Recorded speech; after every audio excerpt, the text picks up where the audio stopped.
Les humanitaires sous le choc à Goma. Une Française de 54 ans, employée de l'UNICEF, a été tuée mercredi dernier par des tirs de drone sur cette maison d'un quartier résidentiel où logent expatriés et employés de l'ONU.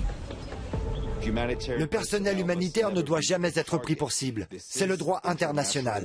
Il s'agit du deuxième travailleur humanitaire tué en RDC cette année et nous ne sommes malheureusement qu'au début du mois de mars. Cette attaque dans l'est de la République démocratique du Congo intervient sur fond de confrontation entre l'armée congolaise et les rebelles. Depuis 2021, le groupe armé M23, soutenu militairement par le Rwanda, gagne du terrain. L'an dernier, il s'est emparé des grandes villes de Goma et de Bukavu. En RDC, plus de 2 millions de personnes auraient fui les affrontements et les exactions sans savoir où aller. Nous étions tous menacés de mort. On est partis. On a dû abandonner tous nos biens.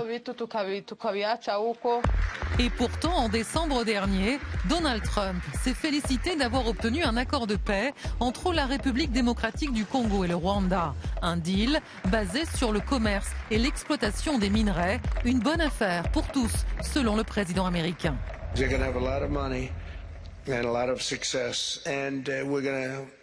Take out some of the rare earth and take out some of the assets and pay, and everybody's going to make a lot of money.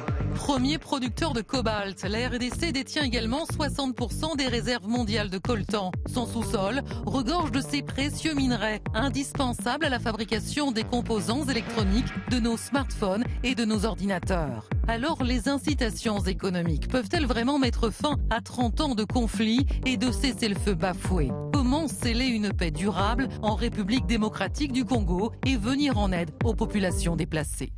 Les trois invités de notre débat, Justine Muzik-Pikmal, bonsoir. Vous êtes directrice régionale de l'ONG Solidarité Internationale. Vous coordonnez l'action de Solidarité Internationale en RDC, en l'occurrence. Selon vous, les combats se poursuivent malgré l'accord de paix qui a donc été signé en décembre 2025. Les civils sont les premières victimes. Plus de 100 000 personnes sont dans des camps, vivent dans des camps depuis 10 ans. En Ituri, dans l'est du pays. À côté de vous, Jean-Claude Félix Tchikaya, bonsoir. Vous êtes chercheur au pôle Afrique de l'Institut de prospective et de sécurité en Europe. Selon vous, Karine Buisset, cette humanitaire donc, qui travaille pour l'UNICEF, est plus qu'une victime collatérale. Elle compilait des informations sur les exactions commises par le groupe M23 et sur l'armée régulière de la RDC, notamment l'esclavage sexuel et d'autres exactions donc commises par ce groupe rebelle M23. On en dira plus au cours de notre débat. Et à côté de vous, Sonia Rollet, bonsoir, journaliste, ancienne correspondante en RDC pour RFI et l'agence Reuters. Vous avez été expulsée de Kinshasa en 2022. Selon vous, les accords de paix signés à Washington en décembre dernier n'ont pas résolu le conflit. Depuis, il y a un enchaînement d'annonces autour des progrès, mais sur le terrain, rien ne change. Et on démarre avec la photo hommage du jour, la photo Benjamin. Hommage donc à Karine Buisset, humanitaire et employée de l'UNICEF, qui a donc été tuée par une frappe de drone non revendiquée à Goma dans la nuit de mardi à mercredi dernier. Une enquête pour crime de guerre a été ouverte par le parquet de Paris. Jean-Claude Félix Tchikaya, elle était délibérément ciblée, notamment en raison des enquêtes qu'elle faisait sur les violences sexuelles, Elisabeth le disait, ou elle est une victime collatérale pour vous de ce conflit historique? Moi, j'ai du mal avec cette expression victime collatérale, plutôt une victime innocente qui était donc en charge et qui était donc plus que la bienvenue en RDC. Ce que vous avez dit, que j'ai pu dire, c'est ce qui bruisse sur ce qu'elle pourrait compiler. Certaines ONG compilent ce qui peut se passer, bien sûr, avec les populations qui reçoivent.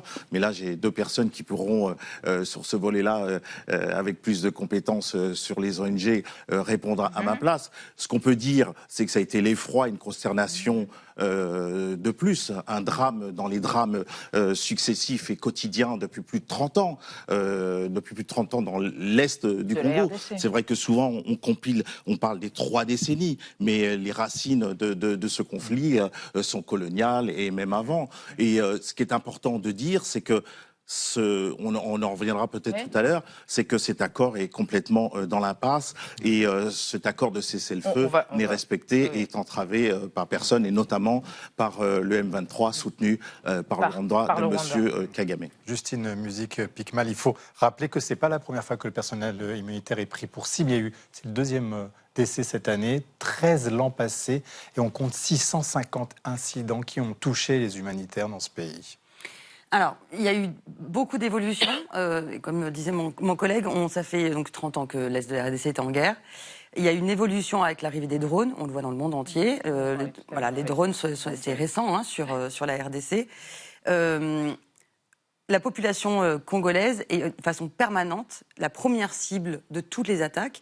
Et vu que les humanitaires ont travaillé avec les Congolais et pour les Congolais, on est forcément complètement dans les mêmes cercles d'insécurité.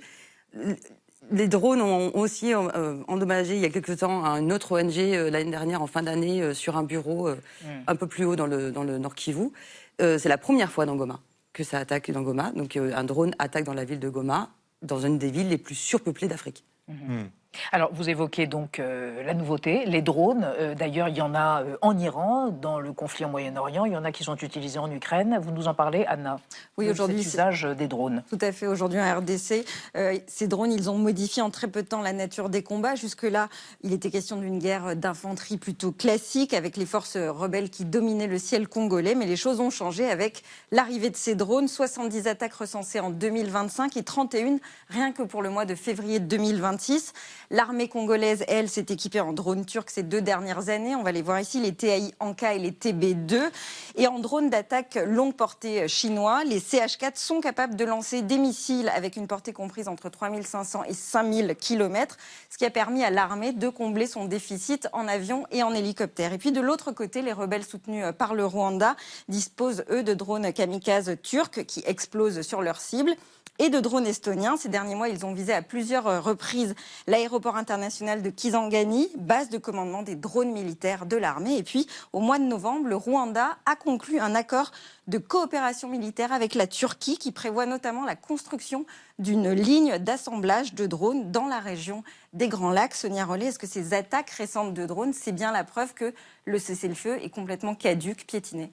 Oui, effectivement, ça c'est une évidence que non seulement cette avancée technologique fait des victimes comme on a rarement vu, et pourtant c'est quand même un conflit, on a vu beaucoup de victimes, mais c'est vraiment maintenant les morts ou les blessés que l'on voit sont tous liés soit à des attaques à l'arme lourde, soit à des attaques de drones. Et on a vu que c'était une course entre le Rwanda et la RDC à l'armement, c'est vrai qu'on parle du M23, mais en fait ceux qui fournissent en fait ces drones et tout ce qui est l'anti-aérien, et qui avait aussi des systèmes de brouillage, par exemple, qui ont beaucoup servi justement à éviter jusqu'ici les attaques de drones sur Goma et sur les grandes villes.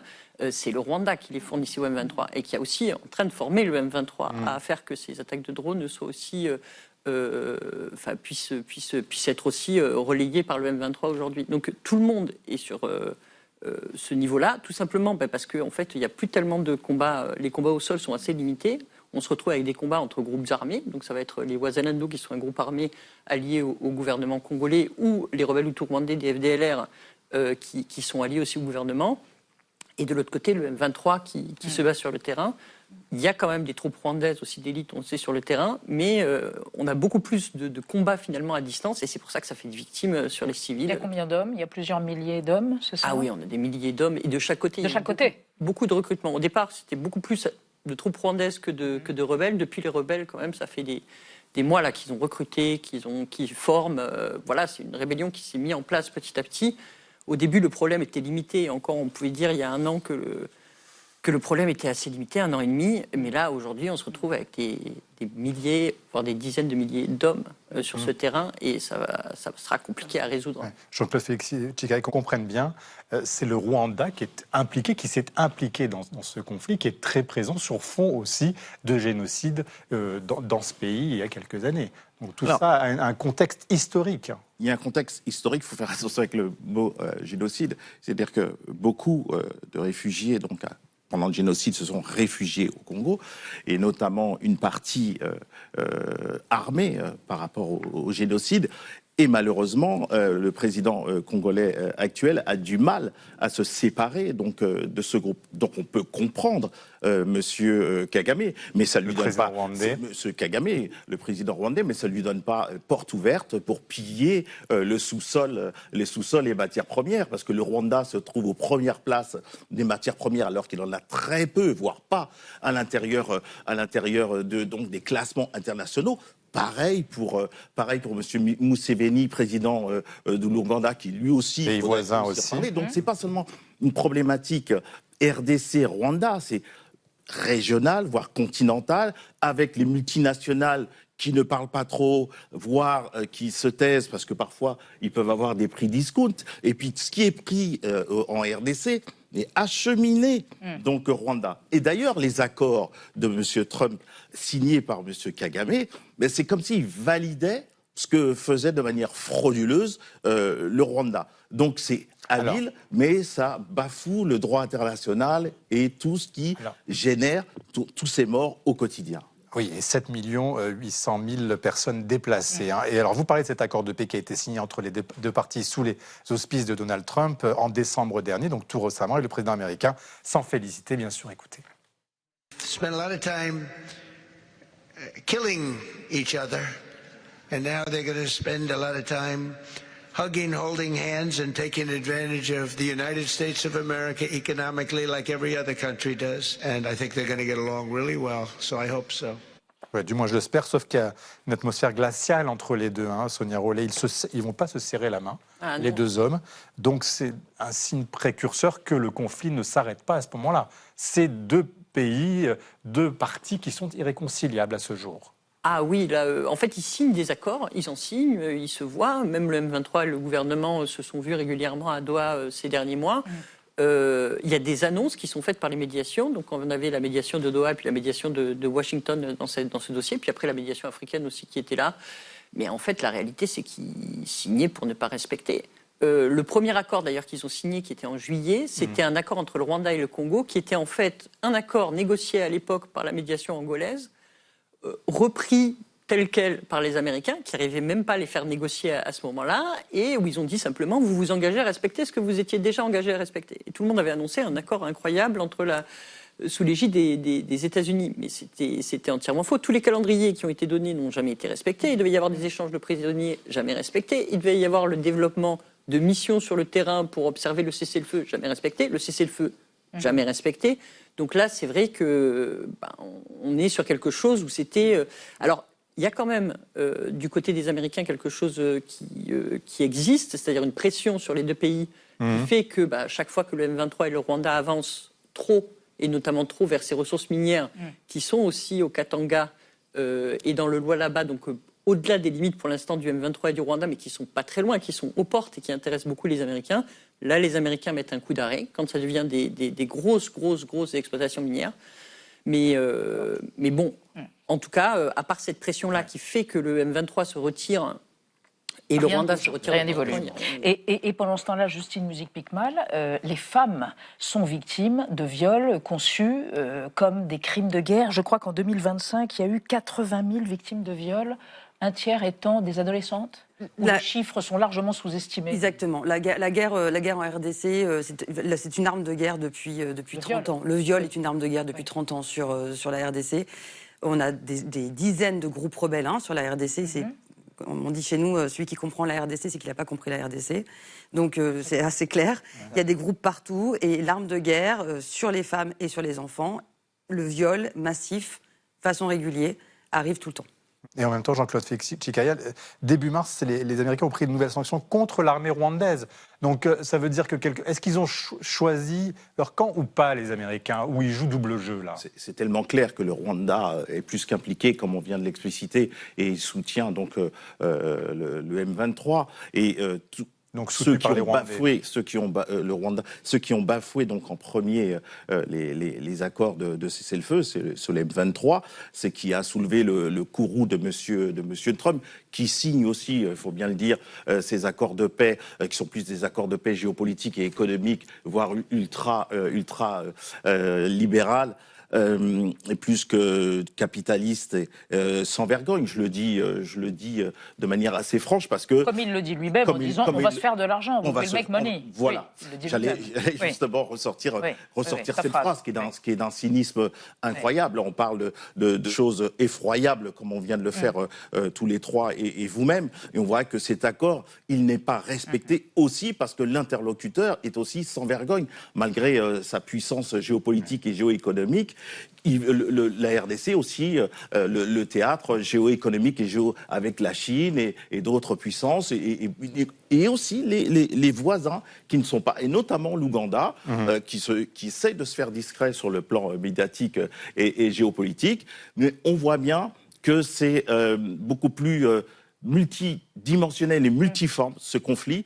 Là, bien sûr, les premières victimes sont les femmes, les enfants et autres depuis plus de 3 décennies. Et il est important, je vous remercie d'ailleurs Arte de refaire une lumière sur ce conflit. Et notamment, oublié, entre guillemets, et notamment les humanitaires qui sont autant au danger que les populations avec lesquelles elles travaillent. Donc il est important peut-être que la communauté internationale, c'est vrai qu'elle a les projecteurs sur d'autres conflits, mais celui de la RDC est vraiment à prendre en considération. 24 millions de personnes qui souffrent d'insécurité alimentaire. Il faut dire qu'il y a une richesse des sous-sols qui est énorme, Sonia Rollet, et c'est ça certainement le fruit de toutes les convoitises, et notamment des Américains. On parle de cobalt, on parle de coltan. Oui, alors le coltan est plutôt justement dans cette zone qui est contrôlée par le M23, avec cette mine de Roubaïa qui est sous son contrôle, mais qui avant était sous le contrôle d'autres groupes armés, et ce qui pose quand même un problème. À quoi ça sert le coltan? Ça sert au téléphone portable, moteur électrique. Voilà, c'est ça, pour les ordinateurs, etc. Donc ça sert aux majors de la tech, c'est-à-dire Apple, Samsung, au bout de la chaîne. Huawei, etc. Et c'est quand même un gros contributeur en termes de coltan. C'est à peu près, il peut y avoir des chiffres, mais si on est conservateur, on va dire 20% de la production mondiale de coltan. Donc ça reste énorme. On a toujours eu des problèmes en fait de traçabilité de ces minerais. D'ailleurs, il y avait eu une plainte qui avait été déposée par le gouvernement congolais contre Apple pour justement blanchiment en fait de ces ressources minières juste avant ce conflit-là, donc qui existait déjà. Et surtout, il y a des richesses qui intéressent les Américains, mais qui aujourd'hui sont les richesses qui ne sont pas dans la zone contrôlée par le M23, c'est-à-dire c'est le Katanga, où aujourd'hui on voit arriver le DFC, qui est une institution créée par les États-Unis, qui, avec d'autres acteurs et notamment des entreprises américaines, qui viennent pour investir dans les quelques mines qui n'étaient pas sous le contrôle des Chinois. Et qui viennent chercher quoi? Ils viennent chercher du lithium, ils viennent chercher du cobalt. Et le problème, c'est qu'ils viennent avec des acteurs, ou ils viennent pour soutenir des acteurs qui sont en fait liés à des réseaux de corruption. Et qui sont et sur des scandales de corruption qui sont énormes. Et au-delà des scandales de corruption, Justine Musique-Picmal, il y a aussi des conditions de travail qui sont proches de l'esclavage moderne, des histoires de déforestation, enfin sur le plan environnemental et des droits humains, c'est un saccage.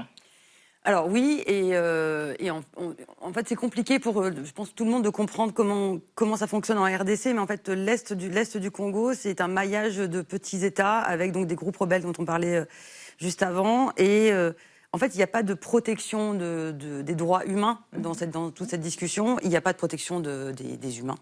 Quand on parle d'un drone qui tape sur Goma, le quartier dans lequel a tapé le drone, c'est un quartier dans lequel habitent des Congolais, donc habitent des humanitaires, habitent des Congolais. Donc oui, il y a un groupe qui vit là-bas, et en même temps, c'est une zone extrêmement habitée. Mes collègues de travail travaillent là-bas. À propos des mines, les conditions de travail dans les mines, c'est des conditions moyenâgeuses. Il n'y a pas de cadre de travail. En fait, des enfants en bas âge vont travailler dans les mines.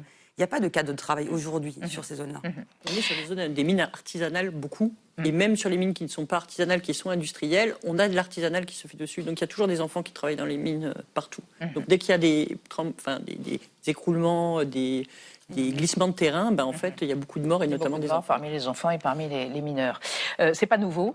On va évoquer la richesse des sous-sols en RDC qui suscite depuis des années la convoitise des uns et des autres. Retour en 97, quand le pays s'appelait encore le Zaïre, Laurent Désiré Kabila venait de renverser le régime de Mobutu. Et là, c'est la ruée vers l'or. Ils se sont remis à la tâche comme si de rien n'était. Dès sa prise de contrôle des mines d'or à l'est du Zaïre, Laurent Désiré Kabila a ordonné aux orpailleurs de reprendre le travail. Sur ce travail, il lèvera des impôts comme le faisait Mobutu. Il lui faut bien faire tourner sa machine de guerre. La zone que Kabila et ses hommes contrôlent déjà regorge d'or. Son objectif annoncé désormais, le sud et la ville de Lubumbashi, capitale du cuivre et du cobalt. Sur la route de Kinshasa ensuite, il y aura les mines de diamants, du Kassai. Pour ces 3 derniers, le Zaïre reste incontournable. Premier producteur mondial de cobalt, 2e de diamant, 5e pour le cuivre. Un véritable scandale géologique que ce Zaïre, à se demander comment un pays au sous-sol si riche a pu tomber aussi bas. Et aujourd'hui, Jean-Claude Félix Tchekayas, si on en croit, l'accord de paix qui a été signé, ce sont vraiment les entreprises américaines qui devraient en bénéficier de cette exploitation? Pas seulement. Qui d'autre? Le Rwanda en tire son épingle du jeu, comme j'ai dit tout à l'heure, sa valise qui prenait frauduleusement. La Chine est déjà présente aussi. La Chine est déjà plus que présente. Et d'autres, c'est vraiment... La Russie n'est pas loin. Et puis d'autres. Ce qu'il faut comprendre, ce qui a été dit et souligné, c'est quand même la faillite des gouvernements et des présidences successives. C'est important parce que là, on a vu la carte de la RDC, c'est à peu près, sur le plan de la superficie, l'Union européenne. Kinshasa, c'est à peu près entre 1500 et un peu plus et 2000 km.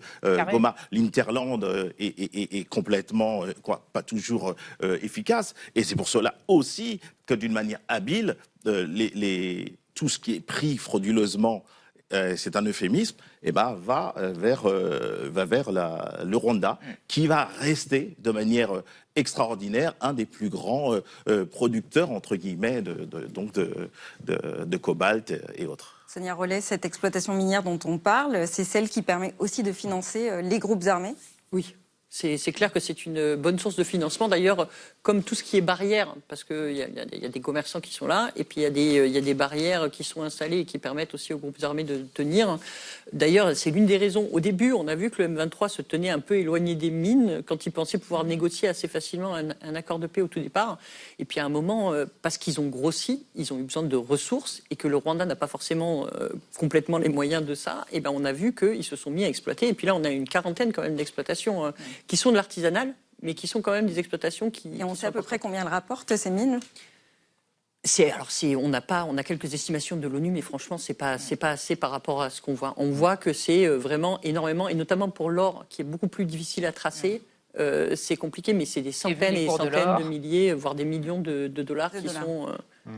on est vraiment sur des chiffres comme ça. La responsabilité morale de l'Occident vous attriste et vous enrage, Justine Musique-Piquemal? Moi, je suis attristée, qu'on prenne des boucliers humains dans les guerres, qu'elles soient au Congo ou ailleurs aujourd'hui. Je trouve que de rappeler qu'on n'est pas des cibles, nous, humanitaires, déjà me fait mal, parce qu'en fait, l'être humain ne devrait pas être une cible tout court.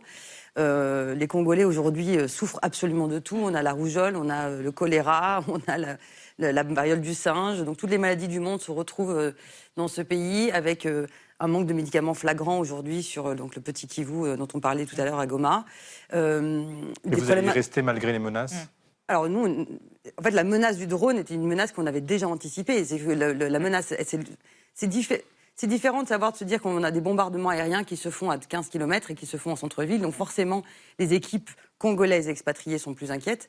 Par contre, c'est une menace qu'on avait identifiée il y a 5 ans. Les avions bombardiers en RDC, malheureusement, c'est pas d'aujourd'hui. Mais juste rappeler qu'en fait, les populations ne sont pas des boucliers. Ni des boucliers, ni des cibles. Merci à tous les trois d'être venus évoquer cette guerre oubliée, comme on dit, en RDC, à l'est de la RDC.